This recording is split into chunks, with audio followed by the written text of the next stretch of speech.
فمحمدنا هو سيدنا فالعز لنا لإجابته الله الله الله الله. Dalam satu khutbahnya Sayyidina Umar radhiyallahu ta'ala mengatakan, lihatlah keadaan dunia ini, kata Sayyidina Umar, bagaimana Allah memuliakan umat Islam. Seluruh dunia, semua orang tunduk pada umat Islam.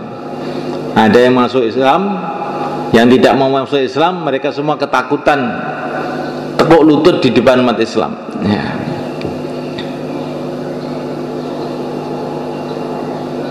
Memuliakan Allah SWT. Tapi kemudian generasi umat Islam itu tidak begitu syukur terhadap nikmat agama itu.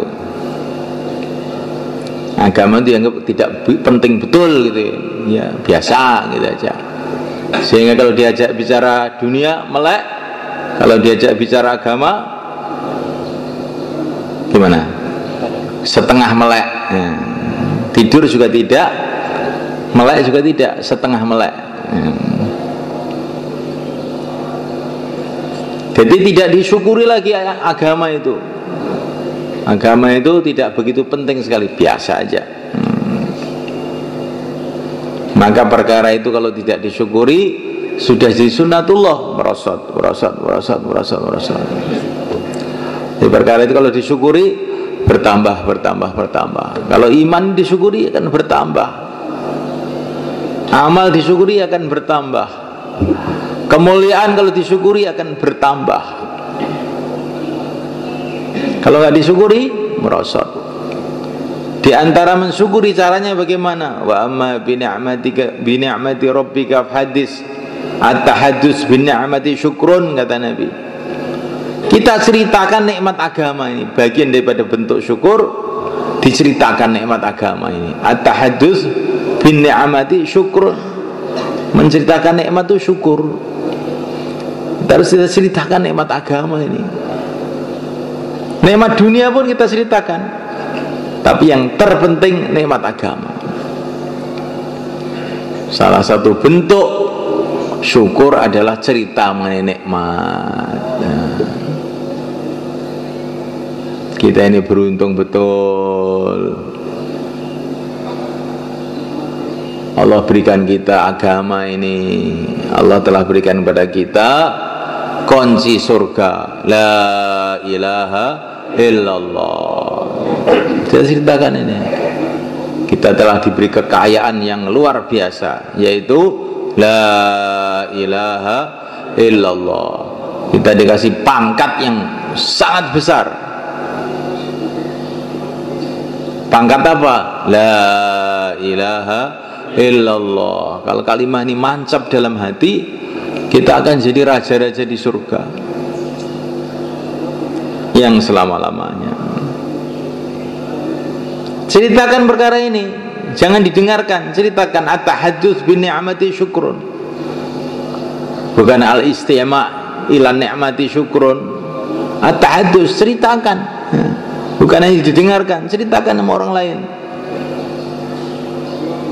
Nikmat dunia, nikmat agama, semua nikmat Allah kita ceritakan. Ini bagian daripada mensyukuri nikmat. Kemudian kita jaga betul-betul semalekan. Hak-hak nikmat ini kita tunaikan.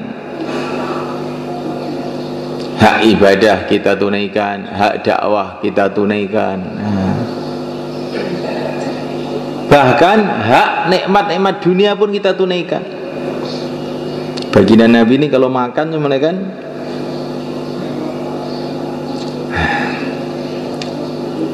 kalau makan, maka kalau bercacar satu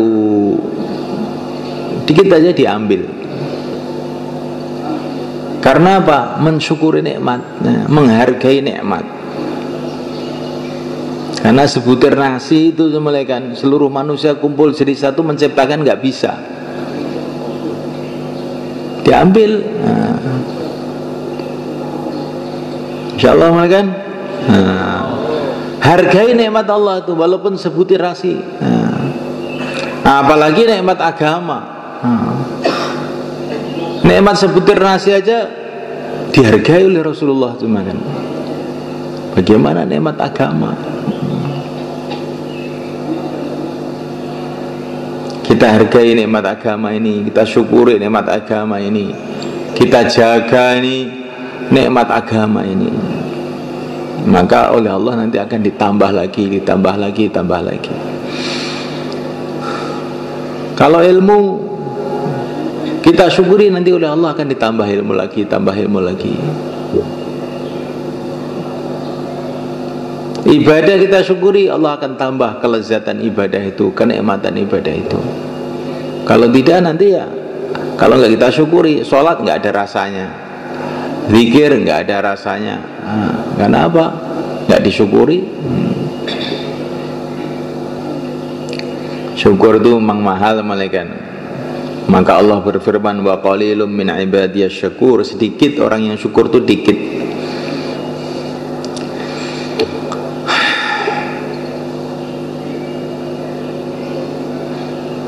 Dan syukur itu bukan karena keadaan. Syukur itu karena pandangan hati itu benar. Tidak ada orang yang lebih menghadapi masalah, lebih banyak masalahnya melebihi Nabi Nuh alaihissalam pada zamannya. Tapi wa kana 'abdan syakura, Nabi Nuh ini syukur terus ya.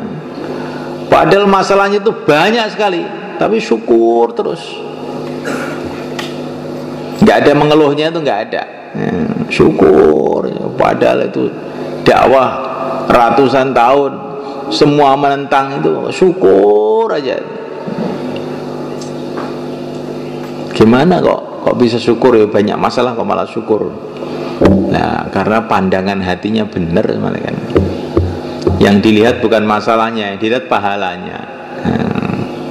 Seperti tukang becak, kalau dapat penumpang yang banyak malah syukur ya, alhamdulillah, penumpangnya 2, alhamdulillah, 3, malah tambah alhamdulillah ya. Karena dia tahu tambah berat, opahnya tambah banyak ya. Ini sudah, ini contohnya yang mudah-mudah saja ya. Tapi kalau becaknya ringan, berarti nggak ada penumpangnya, malah sedih dia. Agama juga begitu. Kalau disuruh 4 bulan malah syukur, kalau 40 hari nangis. Kok agama kok cuma 40 hari, gimana tuh Pak? 4 bulan gitu loh. Nah, ini tandanya sudah syukur. Insyaallah malah kan.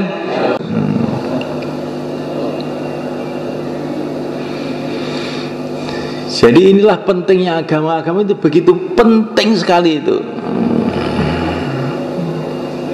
Tidak.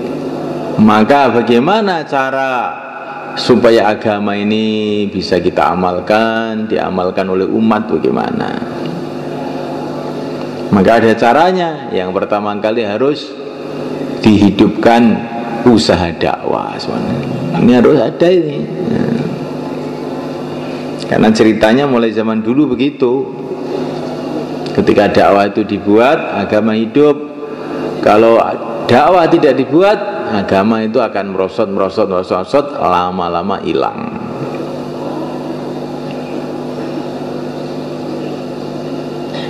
Ya, dakwah ini penting apa enggak sebenarnya? Penting. Kapan hidup agama pada zaman dulu, zaman para nabi, zaman para sahabat, zaman wali songo? Kapan? Ketika dakwah hidup. Kenapa kok begitu? Itu memang sudah tertib Allah begitu. Allah itu kuasa menghidupkan agama tanpa ada usaha-usaha. Allah kuasa. Di agama hidup kalangan malaikat, tidak usah ada dakwah. Allah kuasa. Tapi untuk manusia itu tertibnya begitu, harus ada dakwah. Kalau nggak ada dakwah nanti agama itu hilang. Maka dakwah ini penting. Kalau ada dakwah, agama akan datang. Kalau ada dakwah, pertolongan Allah itu akan datang kepada umat. Kapan datang pertolongan Allah pada umat Islam pada zaman Nabi Nuh? Ketika hidup dakwah siang dan malam. Kapan datang pertolongan Allah kepada umat Islam zaman Nabi Musa? Ketika hidup dakwah. Kapan datang pertolongan Allah SWT kepada umat Islam pada zaman Rasulullah SAW? Ketika hidup dakwah. Kapan datang pertolongan Allah kepada umat Islam pada zaman sahabat? Ketika hidup dakwah.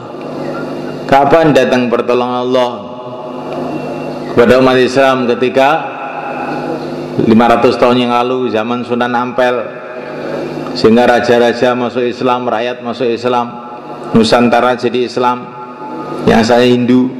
Ketika hidup dakwah. Maka kalau dakwah ini hidup, nanti agama itu akan hidup dan pertolongan Allah datang. Umat Islam jadi menangan.